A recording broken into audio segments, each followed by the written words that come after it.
Sem Bolsonaro, debate Jovem Pan, Estadão, TV Gazeta e Twitter tem menos ataques e mais ideias e propostas para o Brasil. O encontro deste domingo reuniu 6 presidenciáveis que pregaram o fim da violência na política e protagonizaram poucos momentos de confrontos.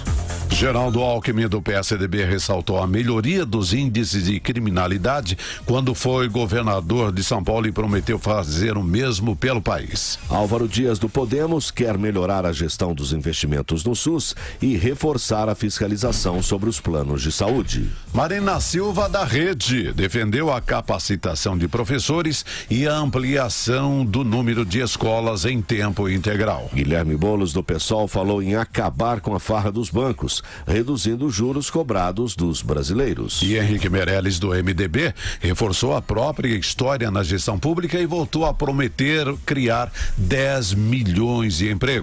Já Ciro Gomes, do PDT, também insistiu em um dos motes da campanha, o de limpar o nome dos brasileiros endividados. Eu assisti o debate, foi um debate morno, a falta de confronto no debate, e os candidatos estavam naturalmente menos agressivos, confrontando menos seus adversários, por causa do clima que ainda toma conta do país por causa do atentado de Jair Bolsonaro, mas a falta do confronto faz o debate perder.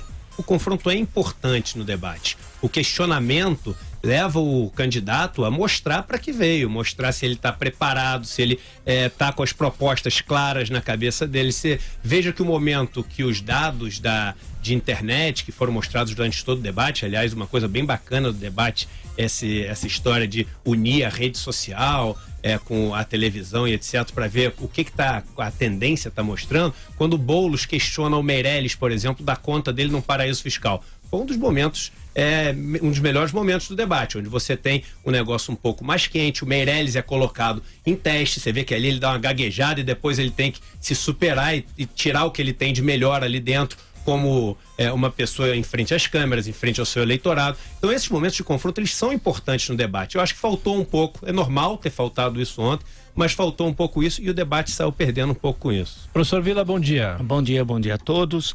Bem, o debate foi xoxo, foi um debate 0-0, os times estavam retrancados, para usar uma nova metáfora futebolística que ninguém usou. Agora foi muito ruim. Muito ruim. Não por culpa dos organizadores, que deram voz aos presidenciáveis. É pela qualidade dos presidenciáveis. Algo que eu venho dizendo aqui há semanas, há meses, quiçá há anos. A elite política brasileira vive uma crise.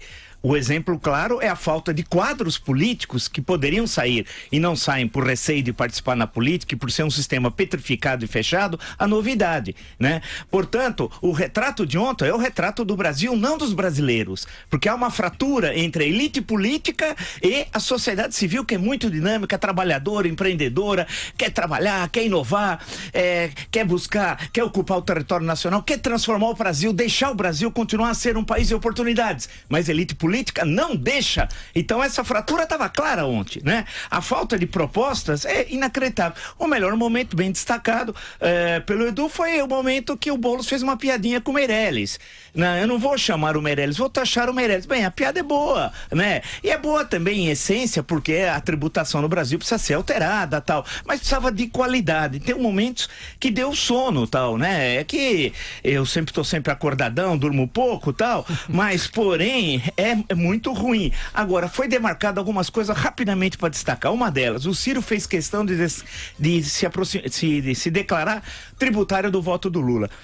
Quando, na resposta do colega do Estadão, o Bombig fez a pergunta, ele disse, literal, eu anotei, o Ciro disse, a condenação de Lula foi injusta. Continuou Ciro Gomes, não há nenhuma prova. Continua Ciro Gomes, somente há um conjunto de indícios, né? Ou seja, ele declarou claramente que quer ser o herdeiro do voto do Lula e que acha a condenação do Lula um verdadeiro absurdo jurídico, que se diz, entre aspas, um profissional do direito tal.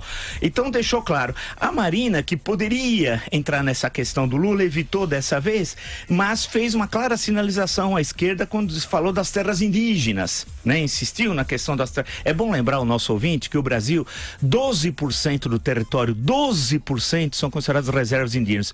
É o país no mundo que mais concede aos indígenas direito de propriedade de terra, ou do usufruto da terra, se assim preferir. Evidentemente que que eu sei que há uma diferença clara entre usufruto e propriedade, né?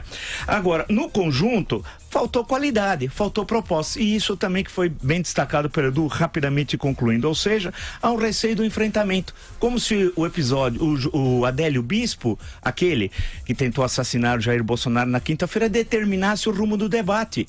Mas o que tem de ver o Adélio Bispo, que é um louco, e o debate? Nada. Tem de continuar debatendo, sim, aprofundando as divergências no campo das ideias.